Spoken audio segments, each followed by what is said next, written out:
17. Como usar o subconsciente para perdoar. A vida não tem favoritos. Deus é vida, e este princípio da vida está fluindo através de você neste exato momento. Deus expressa-se como harmonia, paz, beleza, alegria e abundância através de você.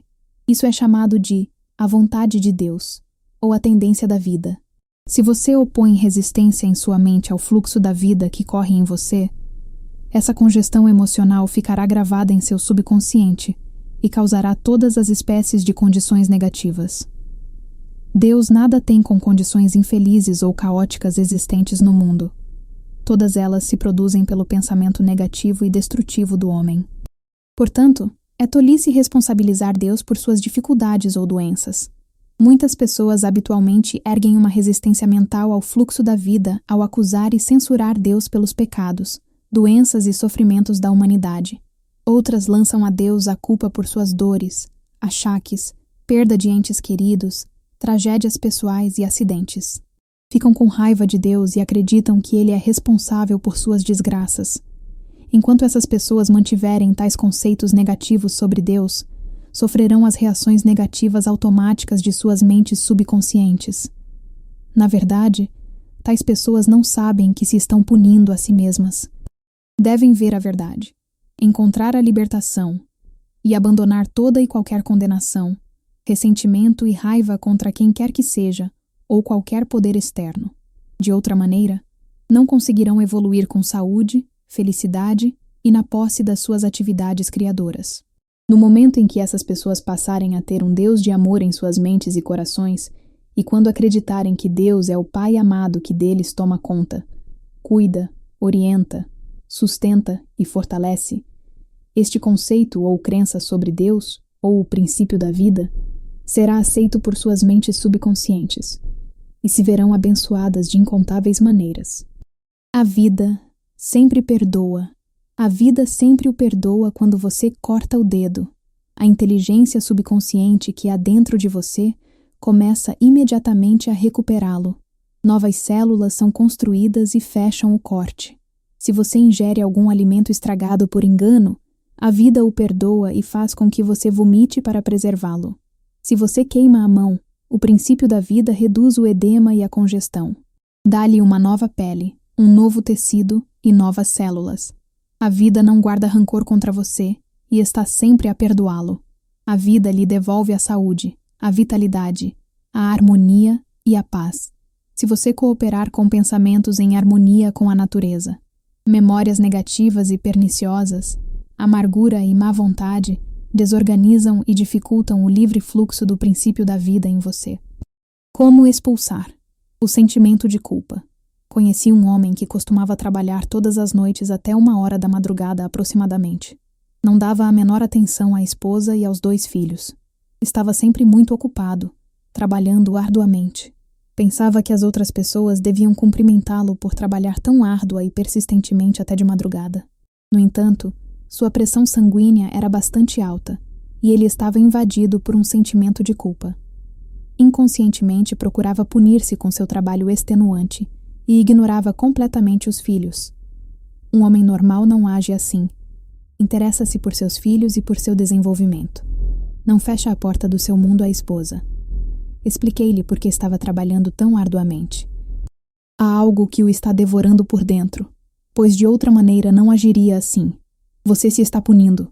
Precisa aprender a perdoar-se. Ele possuía realmente um profundo sentimento de culpa, por causa de um irmão. Expliquei-lhe também que Deus não o estava punindo. Ele é que se punia a si próprio. Por exemplo, se você aplicar mal as leis da vida, sofrerá de acordo com essa má aplicação. Se você colocar a mão num fio de alta tensão desencapado, certamente ficará queimado. As forças da natureza não são ruins. É o uso que se faz delas que determina se os efeitos serão bons ou maus. A eletricidade não é um mal. Depende de como é utilizada, para queimar uma estrutura ou para iluminar uma casa. O único pecado é a ignorância da lei, e a única punição é a reação automática à má utilização da lei pelo homem. Se você utilizar mal os princípios da química, pode fazer explodir o seu escritório ou fábrica. Se você põe a mão numa lâmina, pode fazer com que sua mão sangre. O objetivo da lâmina não é este. O homem compreendeu que Deus não condena nem pune ninguém, e que todos os seus sofrimentos se deviam à reação do seu subconsciente aos seus próprios pensamentos negativos e destrutivos. Ele enganara o irmão certa ocasião, e este agora estava morto. Ele estava cheio de remorsos e com um profundo sentimento de culpa. Indaguei: você seria capaz hoje de enganar seu irmão? Não, respondeu. Sentiu-se justificado naquela ocasião? Sim, declarou. Mas agora não o faria novamente? Não, agora estou ajudando os outros a aprender como viver. Acrescentei o seguinte comentário: agora você possui um poder de raciocinar e uma compreensão maior. O perdão é perdoar-se a si mesmo. O perdão é colocar seus pensamentos em sintonia com a divina lei da harmonia. A autocondenação é chamada de inferno, escravidão e frustração, e o perdão é conhecido como céu, harmonia e paz. O peso da culpa e da autocondenação foi tirado de sua mente, e ele teve uma cura completa. O médico tomou sua pressão e ela estava normal. A explicação foi a cura. Um assassino aprende a perdoar-se. Um homem que assassinou seu irmão na Europa procurou-me há alguns anos. Sofria de grande angústia e tortura mental, acreditando que Deus devia puni-lo. Explicou que seu irmão teve um caso com sua esposa e matou-o com um tiro no impulso do momento. Isso acontecera cerca de 15 anos antes de procurar-me.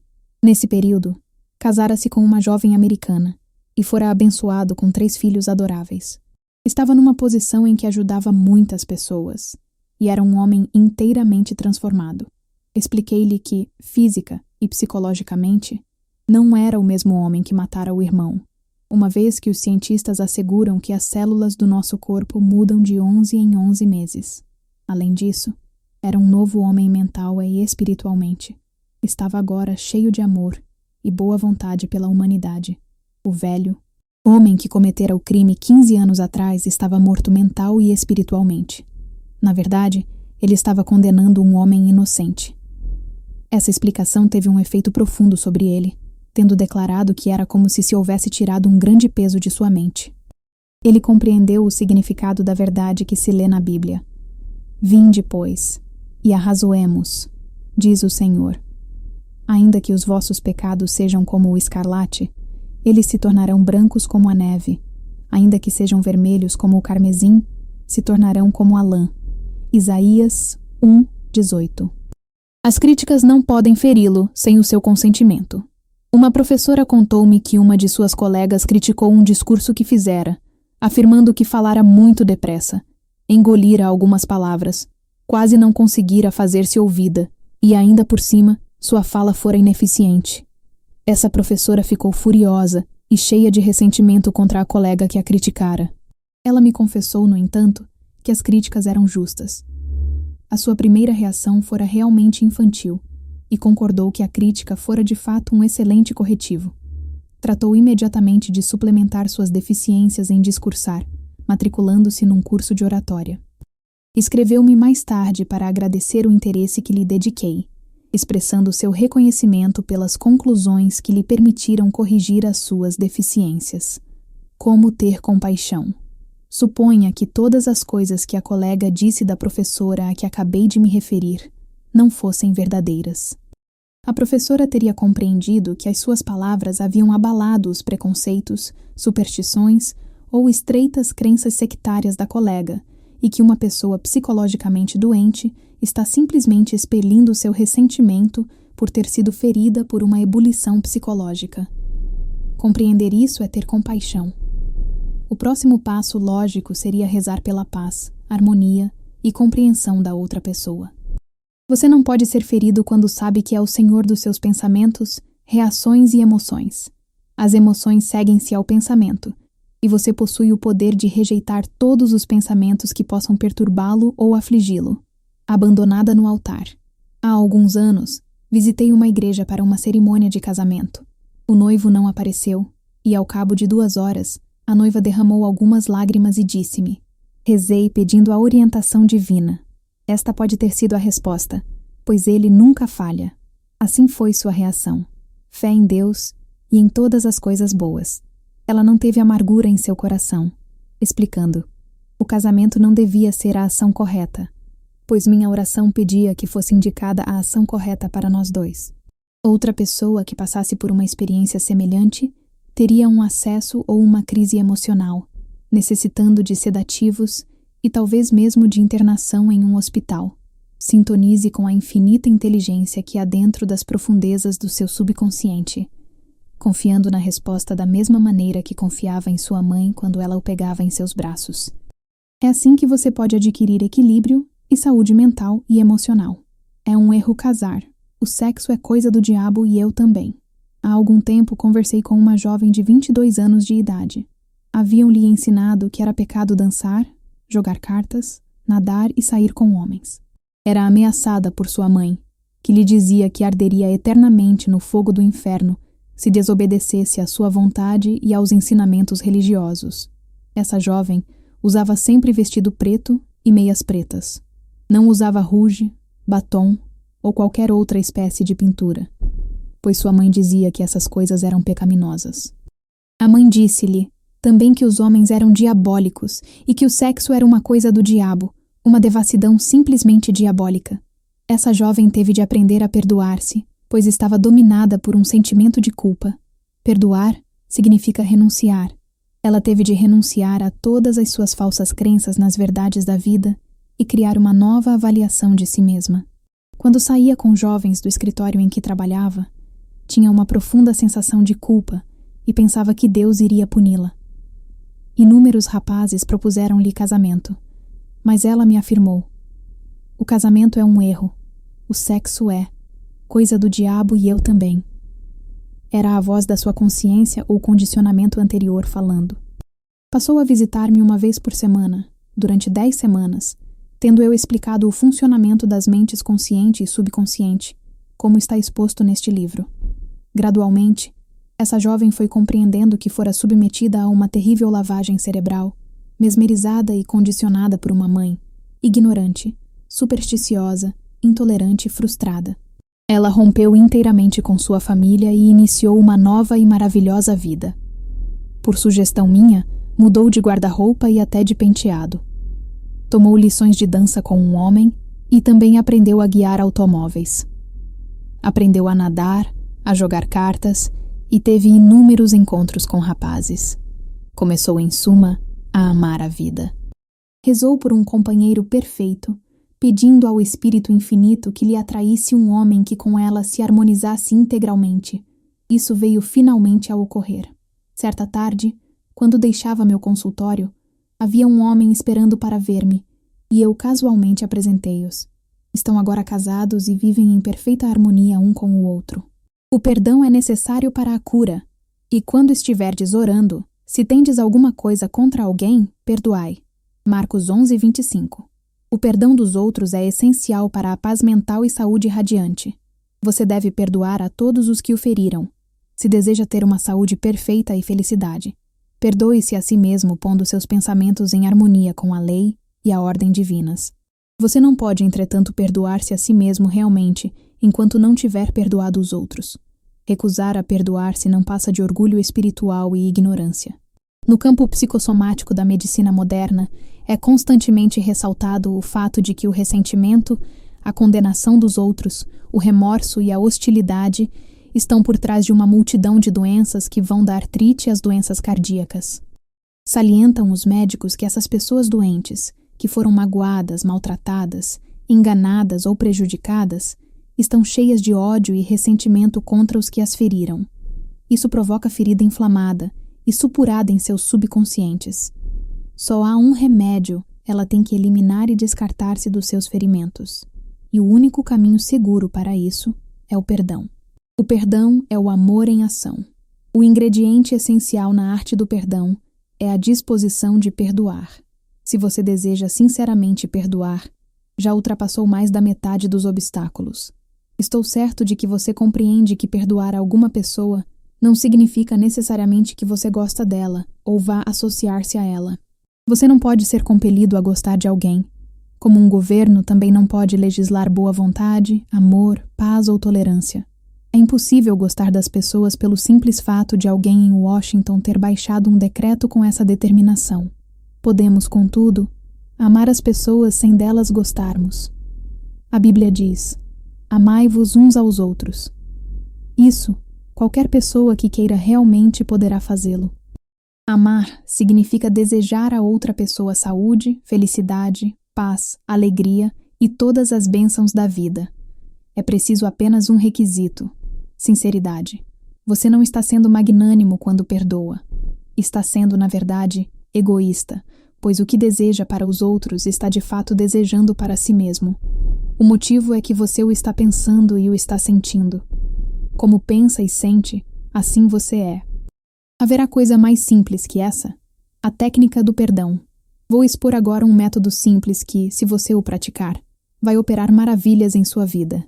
É o seguinte: acalme sua mente, relaxe-se, abandone-se, pense em Deus e em seu amor por você, e depois afirme: perdoo espontânea e integralmente.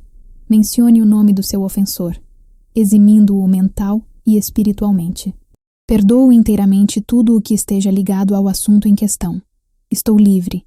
E ela está livre também. É um sentimento maravilhoso. Hoje é o meu dia de anistia geral. Eximo cada um e todos que me feriram e lhes desejo saúde, felicidade, paz e todas as bênçãos da vida. Assim faço espontaneamente, com alegria e amor. E sempre que pensar nas pessoas que me feriram, hei de dizer que as eximo de qualquer culpa e que todas as bênçãos da vida lhes pertencem. Estou livre e vocês estão livres também. É realmente maravilhoso. O grande segredo do verdadeiro perdão é: uma vez perdoada a pessoa, você não precisará mais repetir a oração. Sempre que a pessoa vier à sua mente ou o ferimento por acaso voltar ao seu pensamento, deseje o bem ao ofensor e diga: que a paz esteja contigo. Faça isso com frequência, todas as vezes que o pensamento passar por sua mente. Você verá que em poucos dias o pensamento da pessoa ou da experiência voltará com uma frequência cada vez menor até desaparecer completamente. Teste decisivo para o perdão. Há um teste com ácido para o ouro, e há também um teste decisivo para o perdão. Se eu lhe disser algo maravilhoso sobre alguém que o enganou, iludiu e magoou, e você de alguma maneira reagir às boas notícias sobre essa pessoa, as raízes do ódio ainda estarão em seu subconsciente, devastando-o. Suponhamos que você teve um doloroso abscesso na boca há 1 ano e falou-me a esse respeito. Casualmente, indago se você ainda sente alguma dor. Você responderia automaticamente: é claro que não, mas ainda me lembro da dor. Este é o problema. Você pode ter lembrança do incidente, embora não mais o fira ou aflija. Esse é o teste decisivo, e você deve enfrentá-lo psicológica e espiritualmente, pois, de outra maneira, estará a enganar-se a si mesmo e não terá praticado a verdadeira arte do perdão. Tudo compreender é tudo perdoar, quando o homem compreende a lei criadora da sua própria mente. Deixa de culpar as outras pessoas e as condições pela feitura e pelas frustrações de sua vida. Sabe que os seus próprios pensamentos e sentimentos é que cria o seu destino. Além disso, ele tem consciência de que os fatores externos não são causa nem condicionadores de sua vida e de suas experiências. Pensar que os outros podem obstruir a sua felicidade, que você é um joguete do destino cruel, que você deve opor-se e lutar contra os outros para viver. Tudo isso e coisas semelhantes são insustentáveis quando você compreende que os pensamentos são de fato coisas. A Bíblia diz a mesma coisa, porque como um homem imagina em sua alma, assim ele é. Provérbios 23:7. Como fazer para perdoar um. Deus, ou a vida, não se deixa impressionar pelas pessoas. A vida não tem filhos prediletos. A vida ou Deus parece favorecer-nos quando nós nos colocamos de acordo com o princípio da harmonia, saúde, alegria e paz. 2. Deus, ou a vida, nunca nos envia doenças, moléstias, acidentes ou sofrimentos. Nós próprios atraímos essas coisas para nós com pensamentos negativos e destrutivos. De acordo com a lei expressa nas palavras, colhemos o que plantamos. 3. Nossos conceitos de Deus é a coisa mais importante da nossa vida. Se realmente acreditamos em um Deus de amor, nosso subconsciente reagirá com incontáveis bênçãos. Acreditemos em um Deus de amor. 4. A vida, ou Deus, não nos guarda rancor. A vida nunca nos condena. A vida pode curar uma ferida em nossa mão. A vida nos perdoa se nós queimarmos o dedo. Reduz o edema e recupera a parte atingida à sua perfeição e beleza. 5. Nosso complexo de culpa resulta de um falso conceito de Deus da vida. Deus, ou a vida, não nos pune nem nos julga. Nós é que o fazemos com nossas falsas crenças, pensamentos negativos e autocondenação. 6. Deus, ou a vida, não nos condena nem nos pune. As forças da natureza não são maléficas. O efeito de sua utilização depende de como nós aplicamos o poder que há dentro de nós. Podemos usar a eletricidade para matar alguém ou para iluminar uma casa. Podemos usar a água para afogar uma criança ou mitigar sua sede. O bem e o mal derivam do pensamento e dos propósitos da própria mente do homem. 7. Deus, ou a vida, nunca pune ninguém. O homem é que se pune a si próprio, por seus falsos conceitos de Deus, da vida e do universo. Seus pensamentos são criadores e podem criar a sua própria desgraça. 8. Se alguém o criticar e você estiver realmente errado, alegre-se, agradeça e reconheça as críticas. Isso lhe proporciona a oportunidade de corrigir suas falhas. 9. Você não pode ser ferido pelas críticas quando sabe que é o senhor dos seus pensamentos, reações e emoções. Isso lhe dá a oportunidade de rezar e abençoar o outro, abençoando-se a si mesmo em consequência. 10. Quando você reza em busca de orientação e da ação correta, aceite o que vier. Compreenda que é o que lhe serve. Não há, portanto, motivos para autopiedade, críticas ou ódio. 11. Não há nada que seja bom ou mal. O pensamento é que faz um e outro. Não há nada de mal no sexo, no desejo de boa alimentação, riqueza ou expressão verdadeira. Tudo depende de como você usa esses anseios, desejos ou aspirações. O seu desejo de comida pode ser realizado sem que haja necessidade de matar alguém por um pedaço de pão. 12. O ressentimento, o ódio, a má vontade e a hostilidade estão por trás de uma multidão de doenças. Perdoe-se a si mesmo e a todos os demais, irradiando amor, vida, alegria e boa vontade para todos que o magoaram.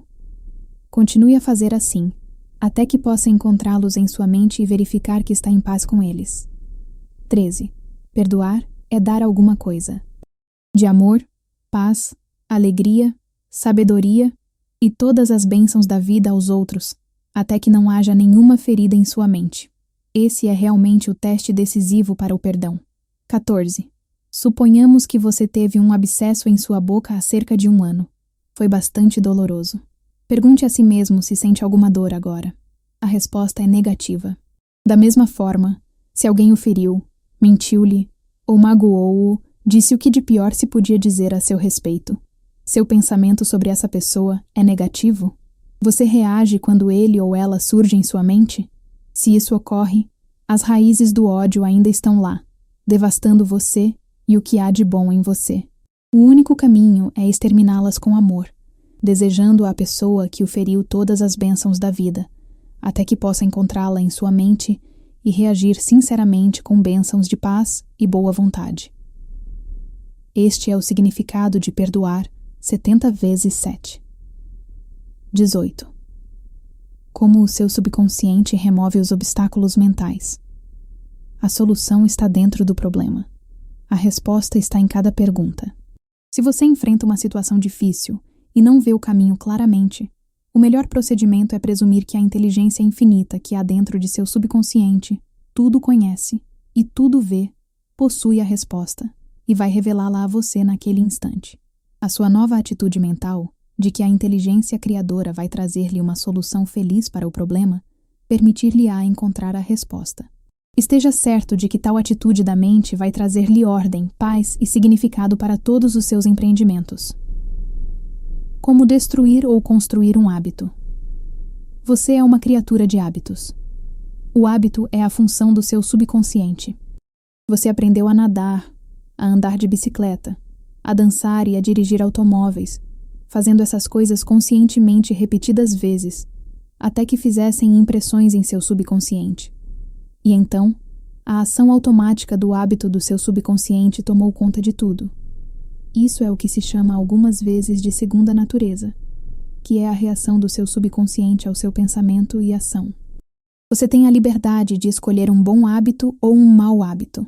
Se você repete um pensamento negativo ou age negativamente durante um certo período, ficará sob a compulsão desse hábito. A lei do seu subconsciente é o hábito. Como acabar com um mau hábito? O Sr. Jones disse-me certa vez: um impulso incontrolável de beber me domina, e eu fico bêbado durante umas 2 semanas. Não consigo vencer esse terrível hábito. Vezes sem conta essa experiência ocorreu com esse homem infeliz. Ele criara o hábito de beber em excesso. Embora tivesse começado a beber por sua própria iniciativa, começou também a compreender que podia mudar o seu hábito e criar um novo. Contou-me que, embora conseguisse suprimir temporariamente seus desejos através da força de vontade, os esforços contínuos para reprimir os inúmeros impulsos só faziam tornar as coisas piores. Os repetidos fracassos convenceram-no de que não tinha força nem esperança de controlar seu impulso ou obsessão. Essa ideia de não ter forças operava como uma poderosa sugestão ao seu subconsciente e agravava sua fraqueza, tornando sua vida uma sucessão de fracassos. Ensinei-lhe a harmonizar as funções das mentes consciente e subconsciente. Quando as duas cooperam, a ideia ou desejo implantado no subconsciente se realiza. Sua mente racional concordou que, se o velho hábito fizera impressões que o punham em dificuldades, podia conscientemente criar uma nova impressão que o conduzisse à liberdade, à abstenção e à paz de espírito. Sabia que seu hábito destrutivo era automático, mas como o adquirira através de escolha consciente, compreendeu que, da mesma maneira como fora condicionado negativamente, também podia ser condicionado positivamente. Em consequência, deixou de pensar no fato de que não tinha forças para vencer o hábito. Além disso, compreendeu claramente que não havia outro obstáculo à sua cura que não o seu próprio pensamento. Portanto, não havia necessidade de esforço excessivo ou coerção mental. O poder da imagem mental. Esse homem adquiriu a prática de relaxar o corpo e entrar em um estado de sonolência semiletárgico. Depois ocupava sua mente com a imagem do fim desejado, sabendo que o seu subconsciente encontraria o caminho mais fácil de realizá-lo. Imaginava sua filha cumprimentando-o por sua libertação e dizendo-lhe: "Papai, é maravilhoso tê-lo novamente em casa." Ele perdera a família por causa da bebida. Não lhe permitiam visitá-la e sua esposa não lhe falava. Regularmente, sistematicamente, ele passou a sentar-se e meditar de acordo com o esquema acima descrito. Quando sua atenção se desviava, fazia por hábito com que voltasse imediatamente à imagem mental de sua filha sorrindo e a cena de seu lar animada por sua voz alegre. Tudo isso trouxe o recondicionamento de sua mente. Foi um processo gradual. Ele perseverou, sabendo que, cedo ou tarde, criaria um novo padrão de hábito em seu subconsciente. Disse-lhe que podia comparar seu consciente a uma máquina fotográfica e que seu subconsciente era a chapa sensível em que se registravam as imagens e ficavam impressas. Isso o impressionou bastante, e seu objetivo integral passou a ser o de imprimir a imagem em sua mente e revelá-la. Os filmes são revelados no escuro. Da mesma forma, as imagens mentais são reveladas na câmara escura do subconsciente. Atenção focalizada. Compreendendo que sua mente consciente era uma simples câmara, ele não despendia muito esforço. Não havia uma luta mental. Tranquilamente ajustava seus pensamentos e focalizava sua atenção na cena imaginada até identificar-se, gradualmente, com a imagem. Ficava absorvido pela atmosfera mental que criava, repetindo o seu filme mental frequentemente. Não havia por que duvidar de que a cura viria. Quando havia alguma tentação de beber, desviava sua atenção de quaisquer imagens de bebedeira para o sentimento de estar em casa com sua família. Conseguia ser bem-sucedido, pois confiantemente esperava experimentar a imagem que revelava em sua mente. Hoje ele é presidente de um consórcio que movimenta muitos milhões de dólares e é um homem de uma felicidade radiante. O azar me persegue. O Sr. Bloch contou-me que sua renda anual era de $20.000, mas que nos últimos 3 meses, todas as portas pareciam fechar-se cerradamente à sua presença. Na última hora, quando os clientes já estavam quase assinando na linha pontilhada, a porta fechava-se subitamente. Ele acrescentou que talvez estivesse sendo perseguido por uma praga. Discutindo o assunto com o Sr. Bloch, descobriu que, 3 meses antes, ele ficara bastante irritado e aborrecido, ressentido mesmo, com um dentista que, após prometer assinar um contrato, desistira na última hora. Começou a viver com o medo inconsciente de que outros clientes fizessem o mesmo, fixando assim um padrão de frustração, hostilidade e obstáculos. Gradualmente criou em sua mente uma crença em obstáculos e cancelamentos no último minuto, até estabelecer-se um círculo vicioso. O que mais receio é o que me acontecera, o senhor. Bloch compreendeu que a dificuldade estava em sua própria mente e que era essencial mudar de atitude mental. O seu aparente infortúnio acabou com a seguinte oração: sei que possuo a infinita inteligência de meu subconsciente, que não conhece obstáculos, nem dificuldades, nem adiamentos. Vivo na alegre expectativa do melhor. Minha mente mais profunda responde aos meus pensamentos. Sei que o trabalho do poder infinito do meu subconsciente não pode ser impedido. A infinita inteligência sempre termina com sucesso tudo aquilo que inicia. A sabedoria criadora funciona através de mim, realizando todos os meus planos e objetivos. Meu propósito na vida é prestar ótimos serviços, e todos aqueles com quem entro em contato é favorecido pelo que tenho a oferecer. Tudo o que faço realiza-se plenamente em divina ordem. Todas as manhãs, antes de visitar seus clientes, repetia essa oração, proferindo-a também à noite, antes de dormir. Em pouco tempo conseguiu estabelecer um novo hábito padrão em seu subconsciente e voltou à sua velha trilha de vendedor bem-sucedido. Quanto você quer o que deseja? Um jovem perguntou a Sócrates como podia alcançar a sabedoria. Sócrates disse-lhe que o acompanhasse e levou-o a um rio, onde mergulhou a cabeça do jovem dentro da água e assim a manteve até que ele se estivesse agitando para respirar, soltando-o então. Quando o jovem se recuperou, Sócrates perguntou-lhe: o que você mais quis quando estava com a cabeça dentro da água? Eu queria respirar, disse o jovem.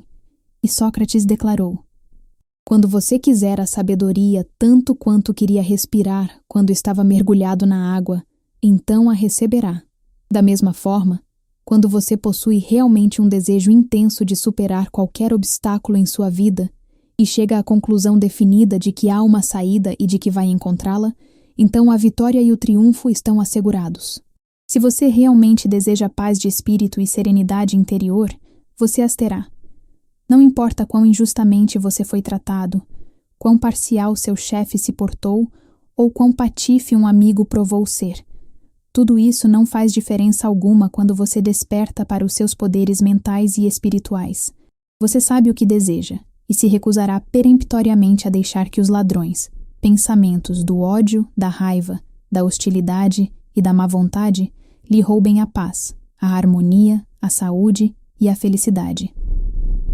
Você deixa de ficar abalado por pessoas, circunstâncias, notícias e ocorrências, identificando imediatamente seus pensamentos com seu objetivo na vida. Seu objetivo é paz, saúde, inspiração, harmonia e abundância. Sinta um rio de paz fluindo através de você nesse momento. Seu pensamento é o poder imaterial e invisível, e você escolhe que ele o abençoe, o inspire e lhe proporcione paz. Porque ele não podia ficar curado a um caso clássico de um homem casado, com 4 filhos, que sustentava e vivia secretamente com outra mulher durante as suas viagens de negócios. Era doente, nervoso, irritadiço, rabugento e não conseguia dormir sem o auxílio de drogas. Os médicos não conseguiam fazer com que sua pressão baixasse. Sentia dores em diversos órgãos e os médicos não conseguiam diagnosticá-las nem aliviá-las. Para piorar as coisas, começou a beber em excesso. A causa de tudo era um profundo sentimento inconsciente de culpa. Violara os votos do casamento, e isso o perturbava.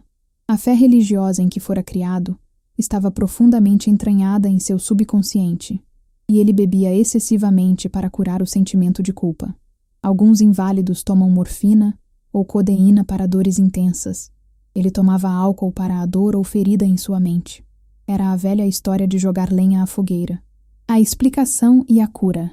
Ele ouviu atentamente a explicação de como sua mente funciona. Enfrentou seu problema, olhou-o de frente e desistiu de sua vida dupla. Sabia que o seu ato de beber Era uma tentativa inconsciente de fuga. A causa oculta alojada em seu subconsciente tinha de ser erradicada, só depois viria a cura.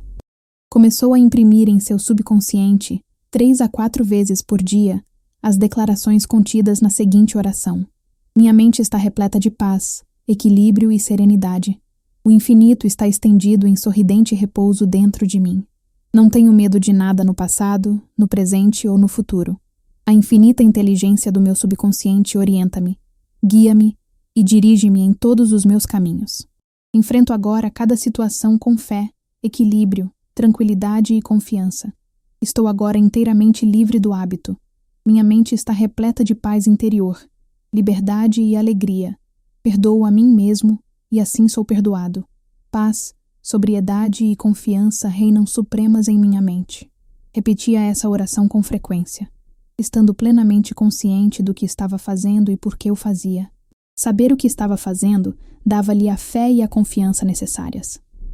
Expliquei-lhe que, enquanto fazia essas afirmações em voz alta, devagar, com serenidade e sentimento, elas gradualmente mergulhavam em sua mente subconsciente. Como sementes, elas germinariam e dariam frutos da sua espécie. Essas verdades nas quais se concentrou entravam-lhe pelos olhos, seus ouvidos escutavam-lhes os sons e as suas vibrações curativas alcançaram o seu subconsciente, obliterando os padrões mentais negativos que haviam causado todas as suas perturbações. A luz dissipa na escuridão. O pensamento construtivo destrói o pensamento negativo. Ele se transformou e em um mês já era um novo homem, recusando-se a admitir. Se você é um alcoólatra ou um viciado em drogas, admita-o. Não fuja ao problema. Muitas pessoas permanecem alcoólatras porque se recusam a admitir que o são. Sua doença é um medo interior, uma instabilidade interior. Você se recusa a enfrentar a vida e por isso tenta escapar às suas responsabilidades através da garrafa. Como alcoólatra, você não tem livre escolha, embora pense que a tenha, e possa até vangloriar-se de sua força de vontade. Se você é um bêbado quanto mais, e diz corajosamente que nunca mais vai tocar em bebida, não possui a força para fazer essa afirmativa tornar-se verdadeira, pois não sabe onde localizar essa força. Você está vivendo numa prisão psicológica que você mesmo construiu e está acorrentado às suas crenças, opiniões, hábitos e influências externas. Como a maioria das pessoas, você é uma criatura de hábitos. Está, portanto, condicionado a reagir da maneira por que o faz. Construindo a ideia de liberdade.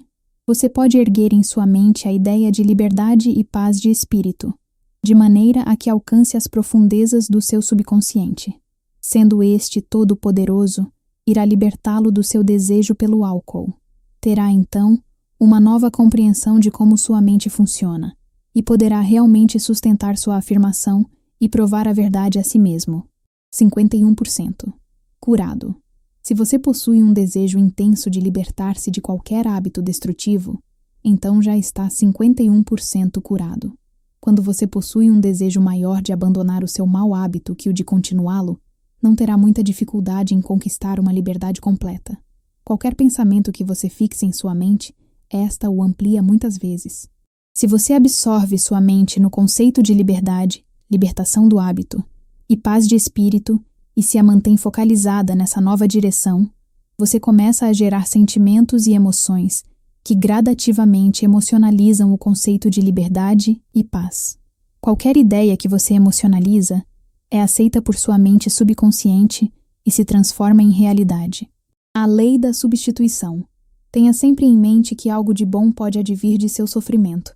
Você não sofreu em vão, lembre-se. Contudo, é tolice continuar a sofrer. Se você continua a ser um alcoólatra, isso lhe trará deterioração e decadência mental e física. Saiba que a força do seu subconsciente o está apoiando. Mesmo quando você está nas garras da melancolia, comece a imaginar a alegria da liberdade que lhe está reservada. Essa é a lei da substituição. Sua imaginação levou-o à garrafa. Deixe agora que ela o leve à liberdade e à paz de espírito. Você sofrerá um pouco, mas é em razão de um objetivo construtivo. Você sofrerá como uma mãe nas dores do parto e, da mesma forma, dará à luz um filho da mente. Seu subconsciente dará à luz a abstenção, causa do alcoolismo. A verdadeira causa do alcoolismo é o pensamento negativo e destrutivo, pois como um homem pensa, assim é. O alcoólatra possui um sentimento profundo de inferioridade, de inadequação, de derrota e frustração, geralmente acompanhadas por uma profunda hostilidade interior. Possui numerosos álibis para os motivos que o levaram a beber, mas a única razão está em sua vida de pensamentos. 3 passos mágicos. O primeiro passo: fique em repouso, aquiete as engrenagens da sua mente. Entre em estado de sonolência. Nesse estado do relaxamento, de paz e receptividade, você está se preparando para o segundo passo.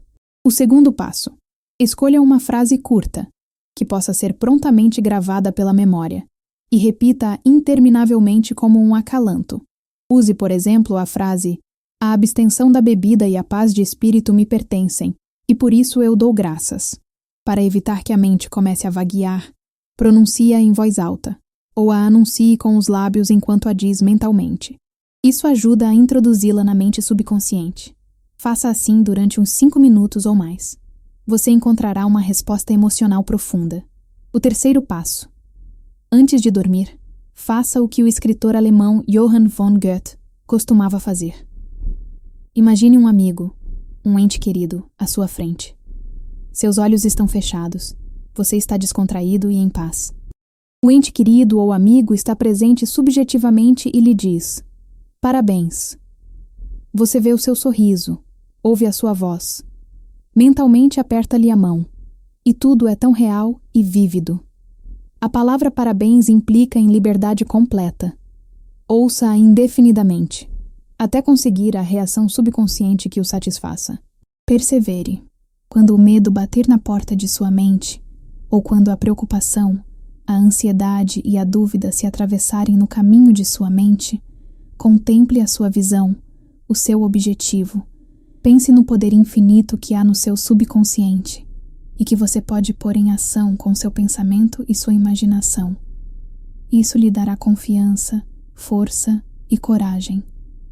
Persevere até que raie o dia e as sombras se dissipem. Revisão do poder do pensamento. 1. A solução sempre está dentro do problema. A resposta está em cada questão. A infinita inteligência responde-lhe na medida em que a chamar com fé e confiança. 2. O hábito é a função do seu subconsciente. Não há prova maior do poder maravilhoso do seu subconsciente que a força e o domínio que o hábito exerce em sua vida.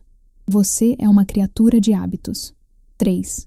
Você forma padrões de hábito em seu subconsciente ao repetir inúmeras vezes um pensamento ou uma ação. É fixá-lo no subconsciente e torná-lo automático. É assim que se aprende a nadar, dançar, bater a máquina, andar, dirigir automóvel, etc. 4. Você tem a liberdade de escolher. Pode escolher um bom hábito ou um mau hábito. A oração é um bom hábito. 5. Qualquer imagem mental, sustentada pela fé, que você mantiver em seu consciente, será tornada realidade pelo subconsciente. 6. O único obstáculo ao seu sucesso e realização é o seu próprio pensamento ou imagem mental. 7. Quando sua atenção divagar, traga-a de volta pela contemplação do seu bem ou objetivo. Faça disso um hábito.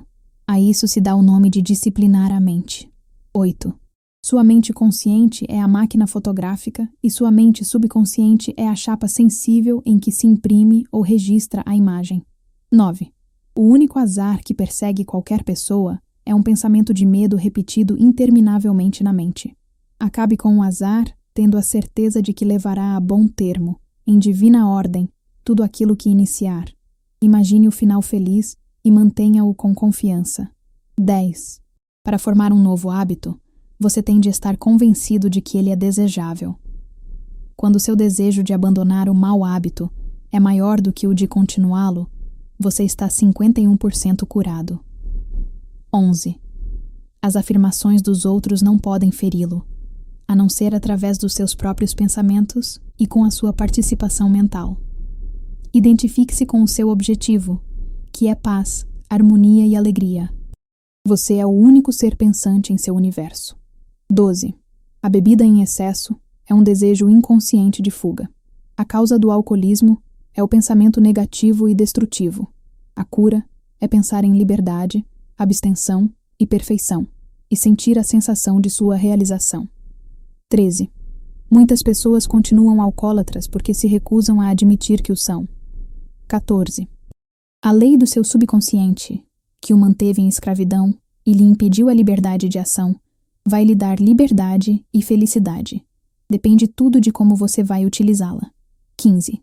Sua imaginação levou-o à garrafa. Deixe agora que ela o leve à liberdade, imaginando que está livre. 16. A verdadeira causa do alcoolismo é o pensamento negativo e destrutivo. Como um homem pensa em seu coração, mente subconsciente, assim ele é. 17. Quando o medo bate à porta da sua mente, deixe que a fé em Deus e em todas as coisas boas a abra. 19. Como usar o seu subconsciente para afastar o medo? Um dos meus alunos contou-me que foi convidado a falar em um banquete. Disse que ficou apavorado ao pensar em falar perante 1000 pessoas. Superou seu medo da seguinte maneira. Durante várias noites, antes do banquete, sentou-se em uma poltrona durante uns 5 minutos, dizendo para si mesmo em tom pausado, tranquilo e positivo: vou dominar esse medo. Vou superá-lo agora mesmo. Falo com equilíbrio e confiança. Estou relaxado e à vontade. Dessa maneira, pôs em funcionamento uma lei definida da mente e superou o seu medo. O subconsciente é sensível à sugestão e, por esta, é controlado. Quando você aquieta sua mente e se relaxa, os pensamentos da sua mente consciente penetram na mente subconsciente por um processo semelhante à osmose, no qual se misturam fluidos separados por uma membrana porosa. Quando essas sementes positivas, ou pensamentos, mergulham na região do subconsciente, começam a germinar e você se torna equilibrado, tranquilo, sereno. O maior inimigo do homem. Afirma-se que o medo é o maior inimigo do homem. O medo está por trás do fracasso, da doença e das relações humanas desagradáveis. Milhões de pessoas têm medo do passado, do futuro, da velhice, da loucura e da morte. O medo é um pensamento em sua mente e você tem medo dos seus próprios pensamentos. Um menino pode ficar paralisado pelo medo quando lhe dizem que há um homem mau debaixo de sua cama e que vai levá-lo. Quando o pai acende a luz e mostra-lhe que não há ninguém, ele se liberta do medo. O medo na mente do menino foi tão real como se houvesse de fato um homem debaixo de sua cama. Ele se curou de um pensamento falso em sua mente. A coisa que temia, na verdade, não existia. Da mesma forma, a maioria dos seus medos não tem base na realidade. Constitui apenas um conglomerado de sombras sinistras. E as sombras não têm realidade. Faça aquilo que receia. Ralph Waldo Emerson, filósofo e poeta, disse: faça aquilo que você receia, e a morte do medo será certa. Houve um tempo em que o autor deste livro sentia um medo indescritível quando estava diante de uma assistência. A maneira como o superei foi enfrentando a assistência, fazendo aquilo que eu receava, e a morte do medo foi inevitável. Quando você afirma positivamente que vai dominar seus receios e chega a uma decisão definida em sua mente consciente, liberta o poder do subconsciente, que flui em resposta à natureza do seu pensamento, banindo o terror do palco. Uma jovem foi convidada para uma audição. Há muito que procurava essa oportunidade, mas, nas 3 ocasiões anteriores em que lhe surgira, fracassara miseravelmente, pois tinha medo do palco. Possuía uma excelente voz, mas estava convencida de que, quando chegasse a ocasião de cantar, seria dominada pelo terror do palco. O subconsciente encara seus receios como um pedido e faz com que se manifestem, trazendo-os à sua experiência. Nas 3 audições anteriores, a jovem desafinara e finalmente sucumbira e chorara. A causa, como foi anteriormente apontada, era uma autossugestão involuntária, isto é, um silencioso pensamento de medo, emocionalizado e subjetivo. Ela superou-o com a técnica seguinte: 3 vezes por dia trancava-se em seu quarto, sentava-se confortavelmente em uma poltrona, relaxava o corpo e fechava os olhos, acalmando a mente e o corpo da melhor maneira possível. A inércia física favorece a passividade e torna a mente mais receptiva à sugestão. Neutralizava a sugestão de medo com uma afirmativa contrária, declarando para si mesma: canto muito bem, sou equilibrada, serena, confiante e calma. Repetia essas palavras em tom pausado e tranquilo, impregnado de sentimento, por umas 5 a 10 vezes em cada ocasião. Trancava-se assim em seu quarto 3 vezes por dia e mais uma vez à noite, antes de dormir. Ao fim de uma semana estava completamente confiante e calma, realizando depois uma audição excelente. Siga o processo acima descrito e a morte do medo será certa. O medo do fracasso. De vez em quando, os jovens da universidade local vinham procurar-me, bem como os professores. Os estudantes, em geral, pareciam sofrer de uma amnésia sugestiva por ocasião dos exames. A queixa é sempre a mesma. Sei as respostas depois que os exames terminam, mas no seu decorrer não consigo lembrar-me das respostas. A ideia, realizada, que motivava tudo isso, é uma a que damos invariavelmente uma atenção concentrada. Descobri que cada um dos estudantes estava obcecado com a ideia de fracasso. O medo estava por trás da amnésia temporária, e era a causa de tudo.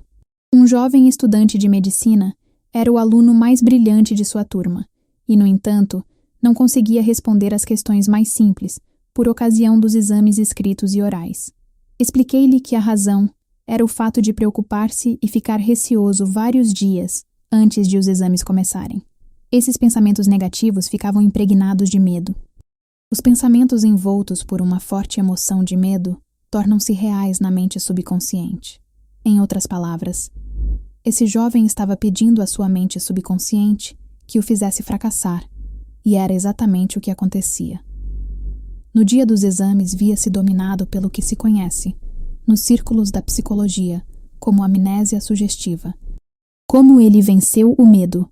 Aprendeu que o seu subconsciente era o depósito da memória e tinha um registro perfeito de tudo o que ouvira e lera durante o seu curso de medicina. Além disso, aprendeu que o subconsciente é impressionável e retribuidor. A maneira de entrar em contato com ele era relaxar-se, estar em paz e confiante. Todas as noites e todas as manhãs, começou a imaginar sua mãe cumprimentando-o por suas excelentes notas. Em suas mãos, segurava uma carta imaginária de sua mãe. Quando começou a contemplar o resultado feliz, provocou uma resposta ou reação correspondente e recíproca em si mesmo. O poder onisciente e onipotente do subconsciente tomou conta de tudo, passando a orientar e dirigir sua mente consciente de acordo. Ao imaginar o final feliz, estava desejando os meios de realizá-lo. Seguindo esse procedimento, não encontrou dificuldades em passar nos exames subsequentes. Em outras palavras, a sabedoria subjetiva tomou conta dele, compelindo-o a prestar excelentes exames. Medo de água, montanhas, lugares fechados, etc. Há muitas pessoas que têm medo de entrar em elevadores, escalar montanhas ou até mesmo de nadar. Pode ser que, no último caso, por exemplo, a pessoa tenha passado por alguma experiência desagradável em sua mocidade, sendo atirada à água à força sem saber ainda nadar. Em outro caso, pode ter ficado presa em um elevador que não funcionou direito, daí resultando o medo de lugares fechados. Tive uma experiência dessas quando estava com 10 anos de idade. Caí acidentalmente em um poço e mergulhei 3 vezes. Ainda me posso lembrar da água escura tragando minha cabeça e eu ofegando em busca de ar, até que outro garoto me puxou no último instante. Essa experiência entrou em meu subconsciente e durante anos fiquei com medo da água. Um psicólogo mais velho disse-me certo dia: vá até a piscina, olhe a água e diga em voz alta e firme que vai dominá-la. Depois, entre na água, tome lições de natação e supere o seu medo. Foi o que fiz, e dominei o meu medo da água. Não permita que a água o domine. Lembre-se sempre, você é o senhor da água. Quando assumi uma nova atitude mental, o poder onipotente do subconsciente respondeu, dando-me força, fé e confiança, e permitindo que superasse o meu medo. Técnica: mestra para superar qualquer medo específico. Vou descrever agora um processo e uma técnica que ensino há muitos anos. Funciona como um encantamento. Tente-o. Suponha que você tem medo da água, de montanhas, de uma entrevista, do público ou de lugares fechados. Se você tem medo de nadar, comece agora a sentar-se tranquilamente durante uns 5 a 10 minutos, 3 a 4 vezes por dia, e imagine que está nadando. É uma experiência subjetiva. Mentalmente você se está projetando como se estivesse dentro da água. Você sente a friagem da água e o movimento dos seus braços e pernas. É tudo tão real e vívido, constituindo uma alegre atividade da mente. Não é um devaneio inútil, pois você sabe que está experimentando em sua imaginação o que depois se desenvolverá em sua mente consciente. Você será compelido a expressar a imagem e representação do quadro que imprimiu em sua mente mais profunda. Essa é a lei do subconsciente. Você pode aplicar a mesma técnica se tem medo de montanhas ou de lugares altos. Imagine que está escalando uma montanha. Sinta a realidade desse ato. Aprecie o cenário, sabendo que, fazendo-o mentalmente, o fará depois fisicamente com facilidade e segurança. Ele bendisse o elevador. Conheci o diretor de uma grande empresa que tinha pavor de andar de elevador. Preferia subir 5 lances de escada, todas as manhãs, para chegar ao seu escritório. Contou-me que começou a bendizer o elevador toda a noite e várias vezes por dia, até que finalmente superou o seu medo. Era assim que abençoava o elevador. O elevador em nosso edifício é uma ideia maravilhosa. Surgiu da mente universal. É um benefício e uma bênção para todos os nossos empregados. Presta serviço maravilhoso. Funciona em divina ordem. Viajo nele em paz e com alegria. Fico agora em silêncio, enquanto as correntes da vida, do amor e da compreensão fluem através dos padrões do meu pensamento. Em minha imaginação, estou agora no elevador e dele saio para entrar em meu escritório.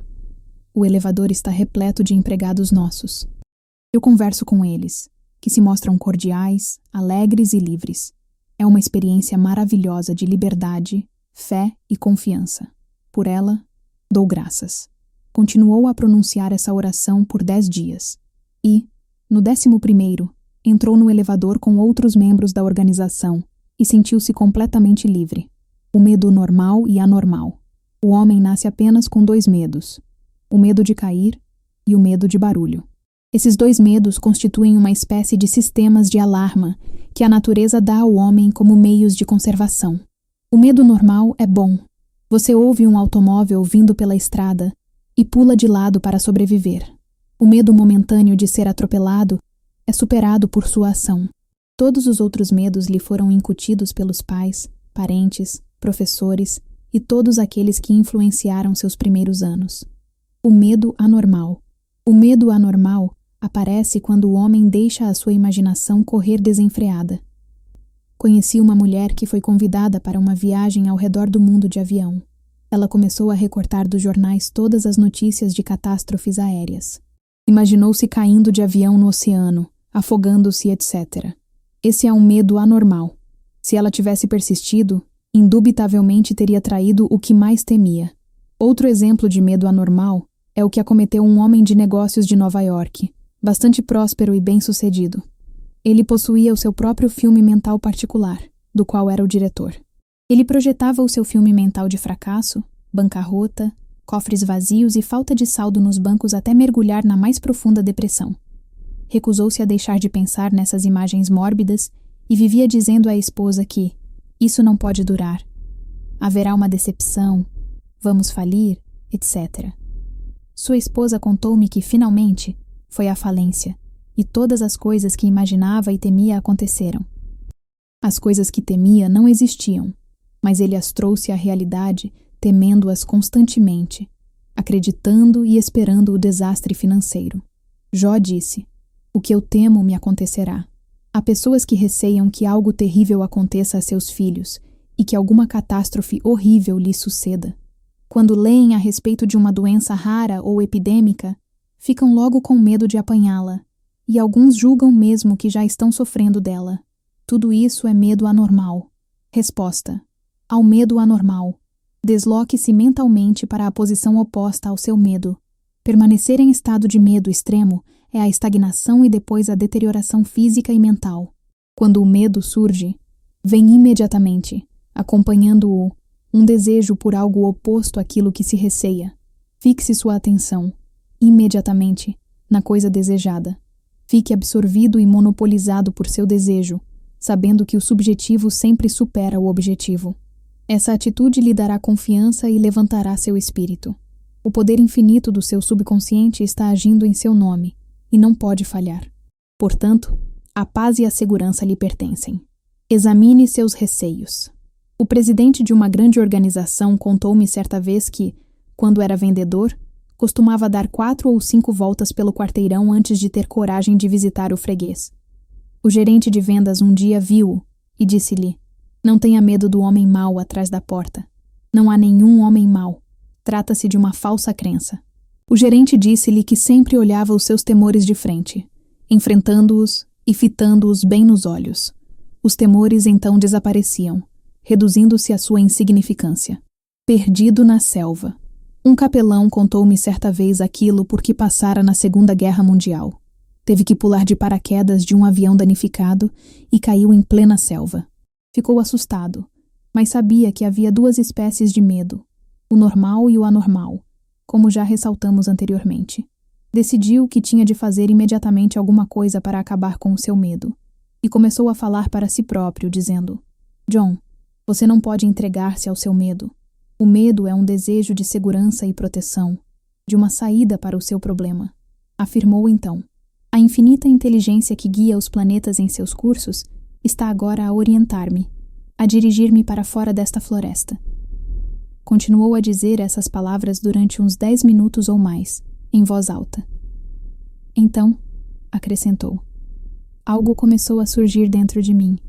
Uma atitude confiante dominou-me e comecei a caminhar. Poucos dias depois, milagrosamente, saí da selva e fui recolhido por um avião de salvamento. Foi a mudança de atitude mental que o salvou. Sua fé e a confiança no poder e sabedoria subjetiva dentro de si foram a solução para o seu problema. Declarou-me ele: "Se eu tivesse começado a lamentar meu destino e permitisse que meus temores me dominassem, teria sucumbido ao monstro do medo e provavelmente teria morrido de medo e inanição."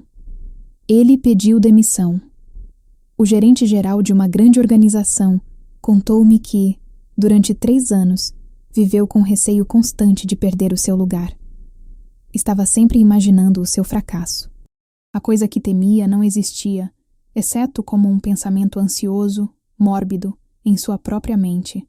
Sua imaginação intensa dramatizava a perda do emprego, até que ficou nervoso e neurótico. Finalmente, pediram-lhe que se demitisse. Na verdade, foi ele quem provocou a sua demissão. Suas constantes imagens negativas e sugestões de medo à sua mente subconsciente fizeram com que esta respondesse e reagisse de acordo. Isso levou-o a cometer erros e tomar decisões tolas, resultando em seu fracasso como gerente geral. Sua demissão nunca teria ocorrido se ele se tivesse imediatamente deslocado para o lado de sua mente oposto àquele em que se localizava o medo. Conspiravam contra ele durante uma recente excursão de conferências. Tive a oportunidade de conversar por 2 horas com uma alta autoridade do governo. Possuía um profundo senso de paz interior e serenidade. Disse que todos os insultos proferidos contra ele pelos jornais e pelo partido oposicionista politicamente o perturbam. Costuma sentar-se tranquilamente durante 15 minutos pela manhã e compenetrar-se de que no centro de si mesmo há profundo e sereno oceano de paz. Meditando dessa forma, gera uma força tremenda que supera toda a sorte de dificuldades e temores. Há algum tempo, um colega telefonou-lhe à meia-noite e disse-lhe que um grupo de pessoas estava conspirando contra ele. Disse então o seguinte para o colega: "Vou dormir agora em perfeita paz. Trataremos do assunto amanhã, às 10 horas. Disse-me ele: "Sei que nenhum pensamento negativo pode manifestar-se a menos que o emocionalize e o aceite mentalmente." Recusei-me a dar guarida à sugestão de medo do meu colega. Por conseguinte, nenhum dano podia advir-me. Observem com que calma, tranquilidade e paz ele se portou. Não ficou nervoso, arrancando os cabelos ou torcendo as mãos. No centro de si mesmo, encontrou as águas serenas, a paz interior, onde havia uma calma inextinguível. Livre-se de todos os seus medos. Use esta fórmula perfeita para afastar o medo. Busquei o Senhor e Ele me acolheu. Livrou-me de todos os meus temores. Salmo 34:4. O Senhor é uma palavra antiga que significa lei, o poder da sua mente subconsciente. Conheça as maravilhas do seu subconsciente e saiba como ele trabalha e funciona. Domine as técnicas apresentadas neste capítulo. Ponha-as em prática hoje mesmo, agora. Sua vontade subconsciente responderá, e você ficará livre de todos os seus temores. Busquei o Senhor e Ele me acolheu. Livrou-me de todos o meu temor. Haja assim para libertar-se do medo. 1. Faça a coisa que receia e a morte do medo será certa. Diga para si mesmo com toda a sinceridade: vou dominar este medo. E o conseguirá. 2. O medo é um pensamento negativo em sua mente. Supere-o com um pensamento construtivo. O medo já matou milhões de pessoas. A confiança é maior que o medo. Nada é mais poderoso que a fé em Deus e no bem. 3. O medo é o maior inimigo do homem. Está por trás do fracasso, da doença e das relações humanas desagradáveis. O amor expulsa o medo. O amor é uma ligação emocional com as coisas boas da vida. Apaixone-se pela honestidade, pela integridade, pela justiça, pela boa vontade e pelo sucesso. Viva na alegre expectativa do melhor e invariavelmente alcançará o melhor. 4. Neutralize as sugestões de medo com uma afirmação oposta.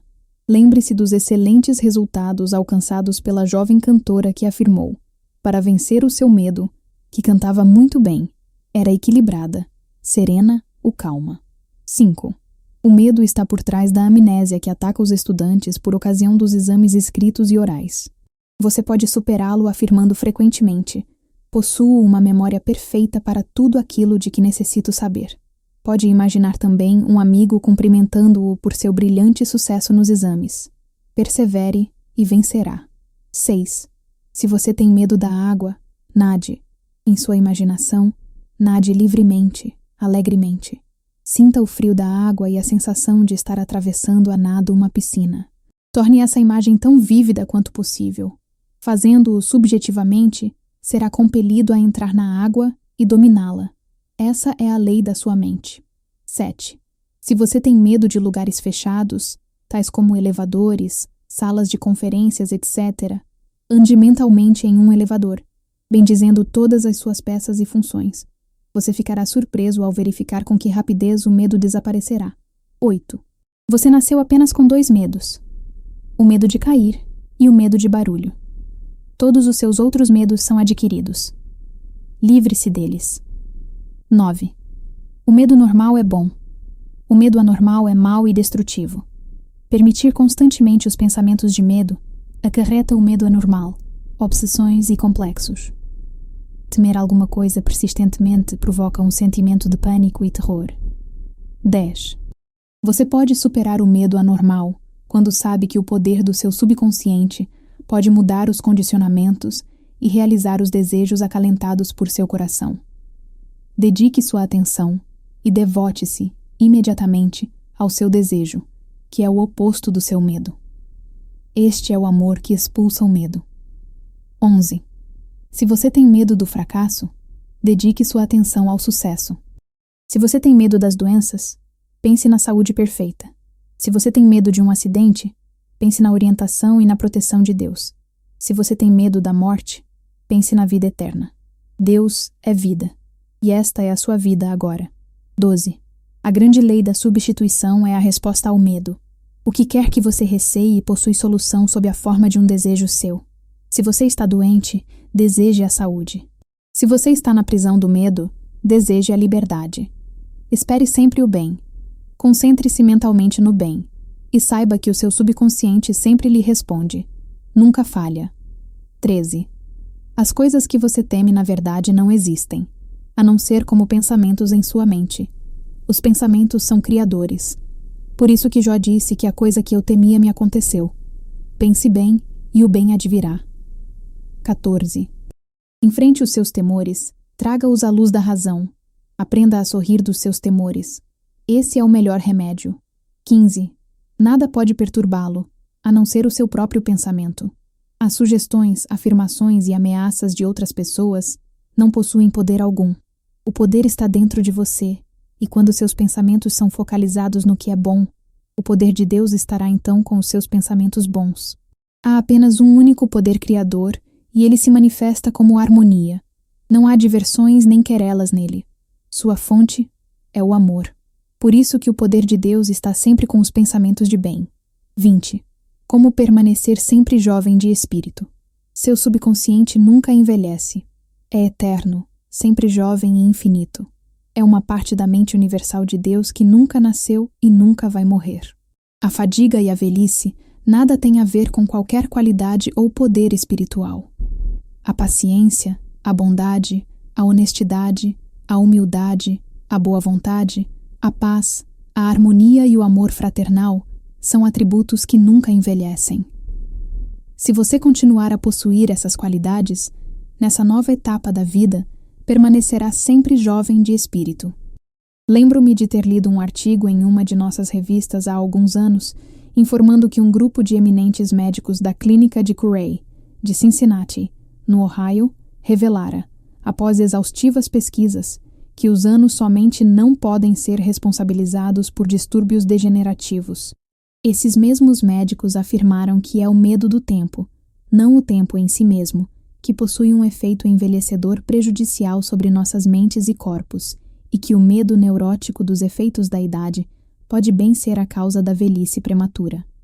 Durante os muitos anos de minha vida pública, tive a oportunidade de estudar as biografias de homens e mulheres famosos que prosseguiram em suas atividades produtivas pelos anos afora, bem além do período normal de vida. Alguns demonstraram toda a sua grandeza na velhice.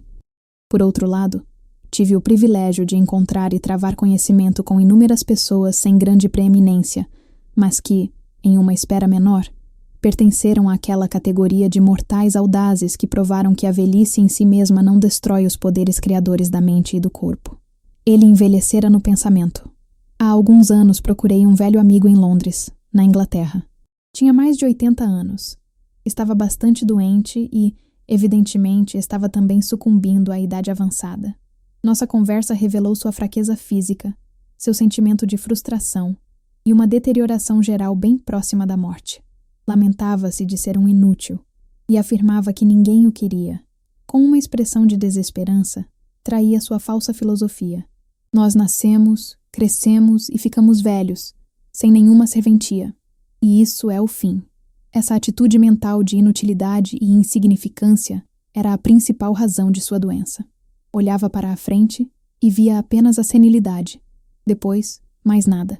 Na verdade, ele envelhecera em sua vida mental, e sua mente subconsciente transformava em realidade todo o seu pensamento habitual. A velhice é a madrugada da sabedoria. Infelizmente, muitas pessoas assumem a mesma atitude desse infeliz homem. Têm medo do que chamam de velhice, e que para elas significa o fim, a extinção. Na verdade, têm medo da própria vida. A vida, no entanto, é interminável. A velhice não é o voo dos anos, e sim a madrugada da sabedoria. A sabedoria é a consciência dos tremendos poderes espirituais do subconsciente e o conhecimento de como aplicá-los para levar uma vida plena e feliz.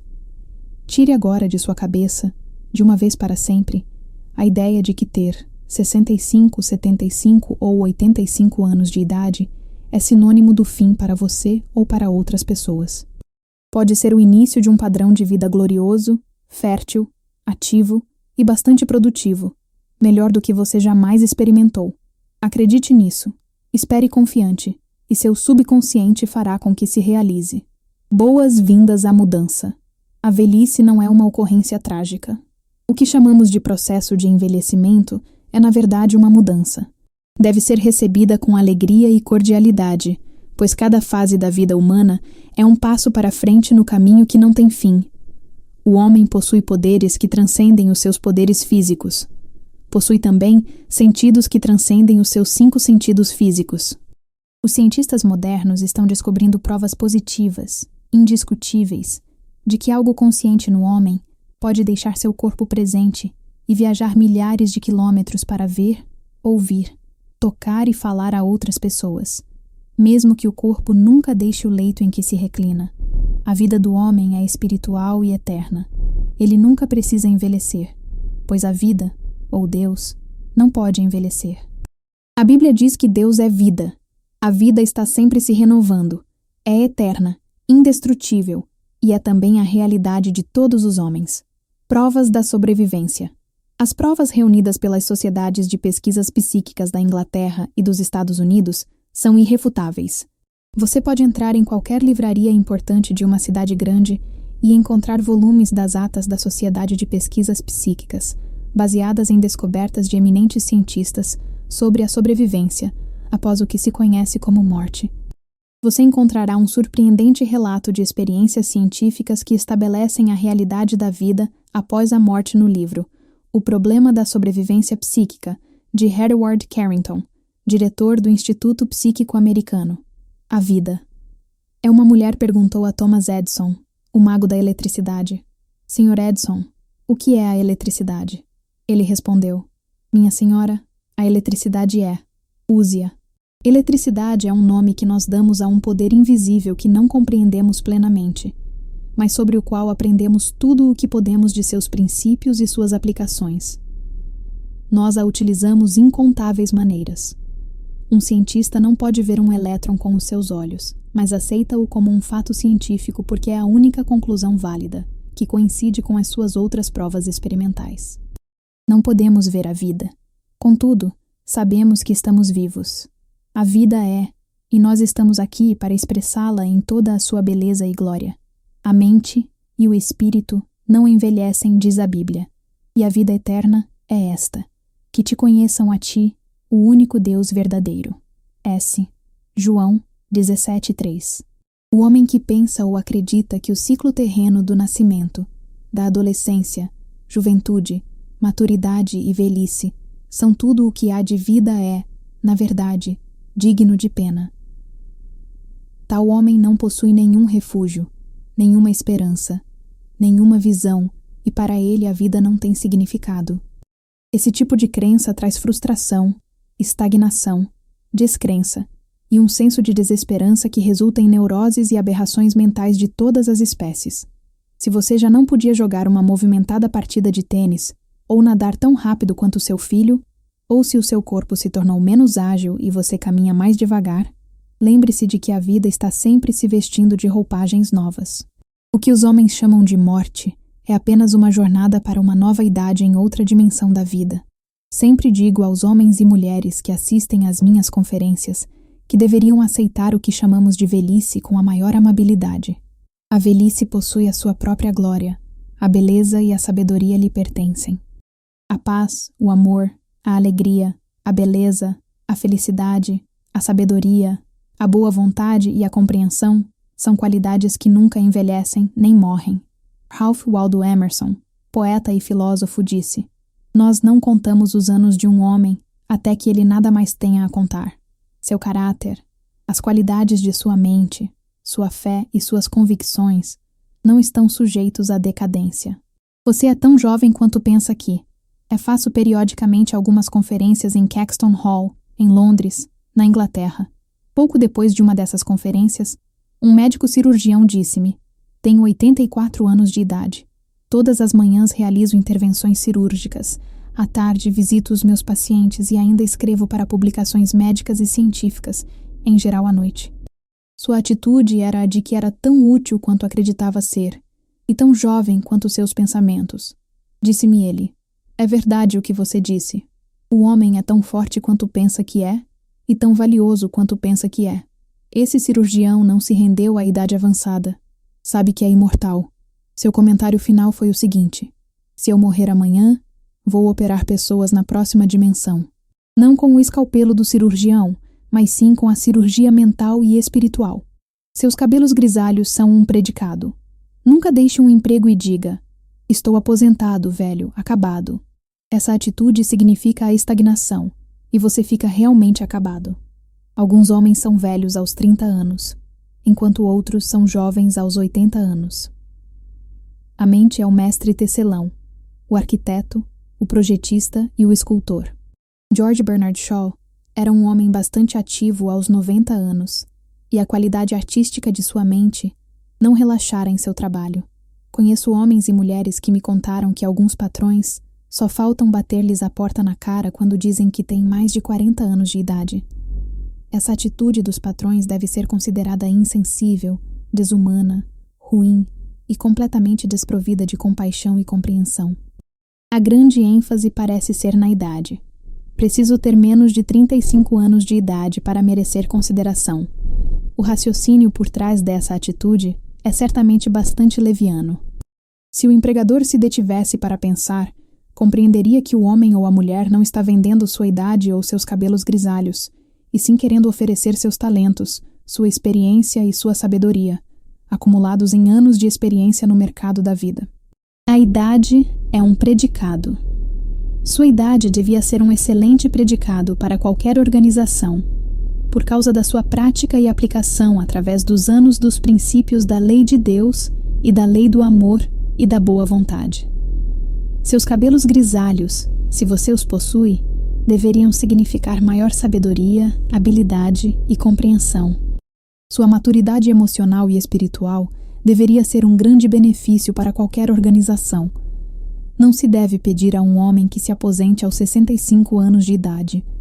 Essa, a época da vida em que ele pode ser mais útil no trato dos problemas de pessoal, fazendo planos para o futuro, tomando decisões e orientando os outros no campo das ideias criadoras, baseado em sua experiência e visão interna da natureza do negócio. Tenha a sua idade. Um escritor de roteiros para o cinema, que trabalha em Hollywood, disse-me que era obrigado a escrever roteiros apropriados para mentes de 12 anos de idade. Esse é um trágico estado de coisas, se espera que as grandes massas se tornem emocional e espiritualmente maduras. Significa que a ênfase é colocada na juventude, apesar do fato de que a juventude representa a inexperiência, a falta de discernimento e o julgamento apressado. Posso igualar-me aos melhores. Imagino agora um homem de 65 anos que tenta freneticamente manter-se jovem. Ele nada com os jovens todos os domingos, faz longas caminhadas, joga tênis e gaba-se de suas proezas e poderes físicos, dizendo: "Vejam, posso igualar-me aos melhores dentre eles." Ele devia lembrar-se a grande verdade, porque, como imagina em sua alma, assim ele é. Provérbios 23:7. Dietas, exercícios e todas as espécies de jogos não conseguirão manter esse homem jovem. É-lhe necessário verificar que envelhece, ou permanece jovem de acordo com os seus processos de pensamento. Se os seus pensamentos se dirigem constantemente para o que é belo, nobre e bem, você permanecerá jovem, apesar dos anos cronológicos. Medo da velhice. Jó disse: "A coisa que eu mais temia me aconteceu." Há muitas pessoas que temem a velhice e vivem incertas quanto ao futuro, porque antecipam a deterioração mental e física à medida que os anos avançam. O que elas pensam e sentem lhe sucederá. Você envelhece quando perde o interesse pela vida, quando deixa de sonhar, de procurar novas verdades e novos mundos para conquistar. Quando sua mente está aberta a novas ideias e a novos interesses, e quando você levanta a cortina e deixa que entrem o brilho do sol e a inspiração de novas verdades da vida e do universo, você será sempre jovem e terá força vital. Você tem muito a dar. Se você tem 65 ou 95 anos de idade, compreenda que ainda tem muito a dar. Você pode ajudar a estabilizar, aconselhar e orientar a geração mais jovem. Pode dar o benefício de seu conhecimento, de sua experiência e de sua sabedoria. Pode sempre olhar para frente, pois em todas as ocasiões estará contemplando a vida infinita. Descobrirá que nunca conseguirá deixar de descortinar as glórias e as maravilhas da vida. Tente aprender alguma coisa e cada novo momento do dia, e verá que sua mente sempre será jovem. 110 anos de idade. Há alguns anos, quando fiz uma conferência em Bombaim, na Índia, fui apresentado a um homem que tinha 110 anos de idade. Possuía o rosto mais belo que eu já vi em minha vida. Parecia transfigurado pela radiação de uma luz interior. Havia uma beleza extraordinária em seus olhos, indicando que envelhecera com alegria e que as luzes da sua mente não se haviam obscurecido. Aposentadoria, uma nova aventura. Tenho a certeza de que sua mente nunca se aposenta. Deve ser como um paraquedas, que não possui utilidade alguma enquanto não se abre. Seja aberto e receptivo a novas ideias. Já vi homens de 65 e 70 anos se aposentarem. Pareciam definhar e em pouco tempo morriam. Evidentemente, sentiam que a vida chegara ao fim. A aposentadoria pode ser uma nova aventura, um novo desafio, um novo caminho, o início da realização de um sonho longamente acalentado. É terrivelmente deprimente ouvir um homem dizer: Que vou fazer agora que estou aposentado? Na verdade, ele está dizendo que está mental e fisicamente morto. Minha mente está vazia de ideias. Tudo isso é um quadro falso. A grande verdade é que você pode realizar mais aos 90 anos que aos 60, porque a cada dia você cresce em sabedoria e compreensão da vida e do universo, através de novos estudos e interesses. Ele se aposentou e passou para um emprego melhor. Um diretor de empresa que mora perto da minha casa foi forçado a aposentar-se há poucos meses, porque chegara à idade de 65 anos. Disse-me ele: encaro a minha aposentadoria como uma promoção do jardim de infância para o primeiro ano primário. Ele raciocinava da seguinte maneira: quando deixou o curso secundário, subiu a ladeira para a faculdade. Compreendeu que esse era um passo à frente em sua educação e compreensão da vida em geral. Da mesma forma, acrescentava, agora podia fazer coisas que sempre desejara fazer, e, portanto, sua aposentadoria era ainda outro passo à frente na ladeira da vida e da sabedoria. Chegou à sábia conclusão de que não mais precisava concentrar-se em ganhar a vida. Agora ia passar a dedicar toda a sua atenção à vida. Sendo fotógrafo amador, tratou de fazer alguns cursos adicionais sobre o assunto. Fez uma viagem ao redor do mundo e tirou muitos filmes de lugares famosos. Agora, faz conferências perante vários grupos, associações e clubes, sendo bastante solicitado. Há inúmeras maneiras de interessar-se por coisas que valham a pena além de si mesmo. Entusiasme-se por novas ideias criadoras, faça progressos espirituais e continue a aprender e a desenvolver-se. Dessa maneira você permanece jovem no coração, porque tem fome e sede de novas verdades e seu corpo refletirá seu pensamento em todas as ocasiões. Você deve ser um criador e não um prisioneiro da sociedade. Os jornais estão tomando conhecimento de que o número de eleitores idosos da Califórnia está subindo bastante. Isso significa que suas vozes serão ouvidas na legislatura estadual e também nos corredores do Congresso americano. Creio que será votada uma lei federal proibindo os empregadores de discriminação contra homens e mulheres por causa da idade avançada. Um homem de 65 anos pode ser mais jovem mental, física e fisiologicamente que muitos homens de 30 anos. É estúpido e ridículo dizer a um homem que não pode ser contratado porque tem mais de 40 anos de idade. É como dizer que ele está pronto para o depósito de lixo ou para o monte de ferro velho. Que deve fazer um homem de 40 anos ou mais? Deve enterrar seus talentos ou ocultar suas luzes? As pessoas desprovidas e impedidas de trabalhar por causa da idade devem ser sustentadas pelos tesouros governamentais em níveis municipais, estaduais e federais. As diversas organizações que se recusam a contestá-las a se beneficiar de sua sabedoria e experiência terão que pagar impostos para mantê-las. Essa é uma forma de suicídio financeiro. O homem está aqui para gozar dos frutos do seu trabalho, e também para ser um produto e não um prisioneiro da sociedade que o compele à ociosidade. O corpo do homem perde gradativamente o vigor à medida que se passam os anos, mas sua mente consciente pode se tornar cada vez mais ativa, alerta e ágil e estimulada pela mente subconsciente. Sua mente, na verdade, nunca envelhece. Jó disse: ah, quem me dera ser como fui nos meses passados, como nos dias em que Deus me guardava, quando fazia resplandecer a sua lâmpada sobre a minha cabeça, quando eu, guiado por sua luz, caminhava pelas trevas, como fui nos dias do meu vigor, quando a amizade de Deus estava sobre a minha tenda. Jó 29:2-4. O segredo da juventude. Ao recordar os dias de sua juventude, sinta o poder milagroso, curativo e rejuvenescente de seu subconsciente percorrer todo o seu ser. Saiba e sinta que você está inspirado, erguido, rejuvenescido, revitalizado e recarregado espiritualmente. Você pode borbulhar de entusiasmo e alegria como nos dias de sua juventude, pela simples razão de que pode sempre, mental e emocionalmente, recordar e recapturar o estado de alegria. A lâmpada que brilha sobre a sua cabeça é a divina inteligência e lhe revela tudo aquilo de que necessita saber. Permite-lhe afirmar a presença de seu bem, não obstante as aparências. Você caminha sob a orientação do seu subconsciente, porque sabe que a madrugada sempre surge e as sombras se dissipam. Tenha uma visão. Em vez de dizer, estou velho, diga sempre, tenho sabedoria no caminho da vida divina.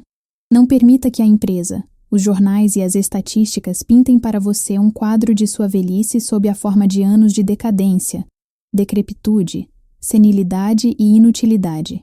Rejeite-o, pois é uma mentira. Recuse-a a ser hipnotizado por tal propaganda. Afirme a vida, não a morte. Tenha de si mesmo a visão de uma pessoa feliz, radiante, bem-sucedida, serena e poderosa. A mente não envelhece. O ex-presidente Herbert Hoover, até a sua idade avançada, era um homem bastante ativo e estava realizando uma tarefa monumental. Entrevistei-o há alguns anos em seu apartamento no Waldorf Astoria, em Nova York. Achei-o bastante saudável, feliz e vigoroso, cheio de vida e entusiasmo. Mantinha diversas secretárias manipulando sua correspondência, e ele próprio ocupava-se em escrever livros sobre política e história. Como todos os grandes homens, achei-o afável, alegre, cordial, jovial e bastante compreensivo. Sua argúcia e sagacidade mental deram-me a sensação de uma existência inteira. É um homem profundamente religioso e cheio de fé em Deus e no triunfo da verdade eterna da vida. Sofreu uma barragem de críticas e condenação nos anos da Grande Depressão, mas suportou a tempestade e não envelheceu com ódio, ressentimento, má vontade e amargura. Pelo contrário, dirigiu-se ao silêncio de sua alma e, comungando com a presença divina dentro dele, encontrou a paz que é o poder no coração de Deus. Mente ativa aos 99 anos de idade. Meu pai aprendeu a falar francês aos 65 anos e tornou-se uma autoridade nessa língua aos 70.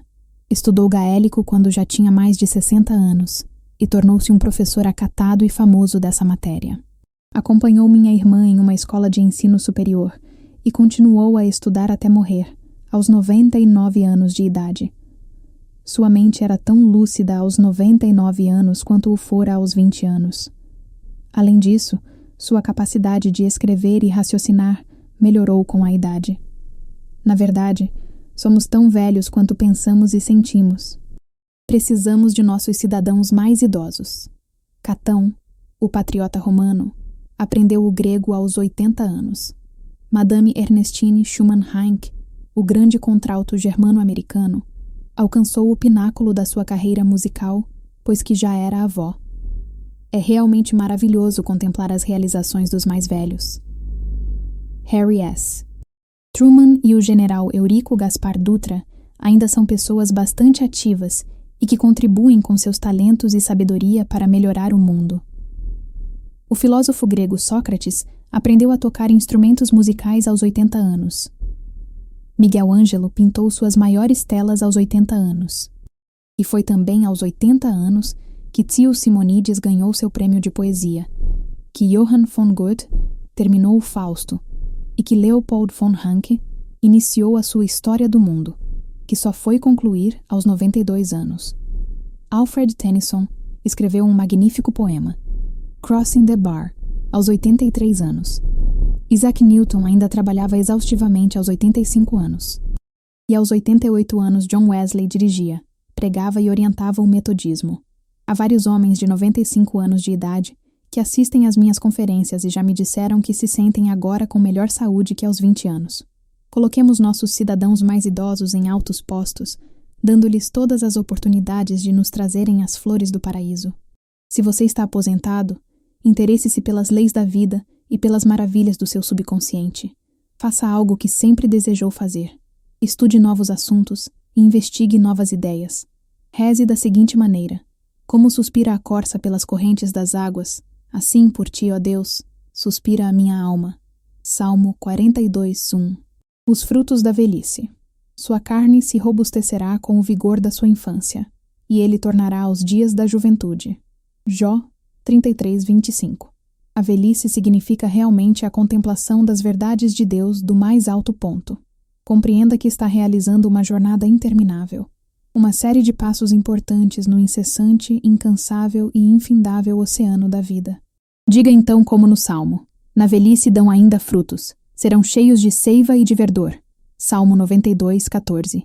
Mas o fruto do Espírito é amor, alegria, paz, longanimidade, benignidade, bondade, fidelidade, mansidão, domínio próprio. Contra estas coisas não há lei. Gálatas 5:2-3. Você é um filho da vida infinita que não conhece fim. Você é um filho da eternidade. Pontos importantes. 1. A paciência, a bondade, o amor, a boa vontade, a alegria, a felicidade, a sabedoria e a compreensão são qualidades que nunca envelhecem. Cultive-as e professe-as, e permaneça jovem de espírito e de corpo. 2. Alguns médicos dizem que o medo neurótico dos efeitos do tempo pode muito bem ser a causa do envelhecimento precoce. 3. A velhice não é o voo dos anos. É a madrugada da sabedoria na mente do homem. 4. Os anos mais produtivos da sua vida podem situar-se entre os 65 e os 95. 5. Dê boas-vindas aos anos avançados. Significam que você caminha mais adiante na senda da vida que não tem fim. 6. Deus é vida, e esta é agora a sua vida. A vida sempre se renova, é eterna e indestrutível. É a realidade de todos os homens. Você vive eternamente, porque sua vida é a vida de Deus. 7. A prova da sobrevivência após a morte é inegável. Examine as atas da Sociedade de Pesquisa Psíquica da Grã-Bretanha e da América. A obra está baseada nas pesquisas científicas realizadas por eminentes cientistas durante mais de 75 anos. 8. Você não pode ver sua mente, mas sabe que possui uma mente. Você não pode ver o espírito, mas sabe que o espírito da pessoa corajosa, o espírito do artista, o espírito do músico, o espírito do orador, todos são reais. Da mesma forma, o espírito da bondade, da verdade e da beleza que vive em sua mente e em seu coração também é real. Você não pode ver a vida, mas sabe que está vivo. 9. A velhice pode ser considerada como a contemplação das verdades de Deus do mais alto ponto de vista. As alegrias da velhice são maiores que as da juventude. Sua mente está empenhada em exercícios mentais e espirituais. A natureza diminui o ímpeto do seu corpo, de maneira a que você tenha a oportunidade de meditar sobre as coisas divinas. 10. Não contamos os anos de um homem até que ele nada mais tenha a contar. Sua fé e convicções não estão sujeitas à decadência. 11. Você é tão jovem quanto pensa que é. Você é tão forte quanto pensa que é. Você é tão útil quanto pensa que é. Você é tão jovem quanto os seus pensamentos. 12. Seus cabelos grisalhos são um predicado. Você não vende os seus cabelos grisalhos, vende o seu talento, as suas habilidades e a sabedoria acumulados através dos anos. 13. Dietas e exercícios não o mantêm jovem. Como um homem pensa, assim ele é. 14. O medo da velhice pode acarretar deterioração física e mental. A coisa que mais temia aconteceu-me. 15. Você envelhece quando deixa de sonhar e perde o interesse pela vida. Você envelhece se vive irritado, se é extravagante, irascível e rabugento. Ocupe a sua mente com as verdades de Deus e irradie a luz do seu amor. Isso é juventude. 16. Olhe para a frente, pois em todas as ocasiões você estará contemplando a vida infinita. 17. Sua aposentadoria é uma nova aventura. Faça novos estudos e tenha novos interesses. Você pode agora fazer as coisas que sempre desejou fazer quando estava muito ocupado ganhando a vida. Dedique toda a sua atenção à própria vida. 18. Torne-se um elemento produtor, e não um prisioneiro da sociedade. Não esconda a sua luz. 19. O segredo da juventude é o amor, a alegria, a paz interior e o bom humor. Nele há alegria plena. Nele não há escuridão alguma. 20. Você é necessário. Alguns dos grandes filósofos, artistas, cientistas, escritores e outros realizaram suas maiores obras depois dos 80 anos de idade. Os frutos da velhice são o amor, a alegria, a paz, a paciência, a delicadeza, a bondade, a fé, a mansidão e a temperança. Você é filho da vida infinita que não conhece fim. Você é filho da eternidade. Você é maravilhoso.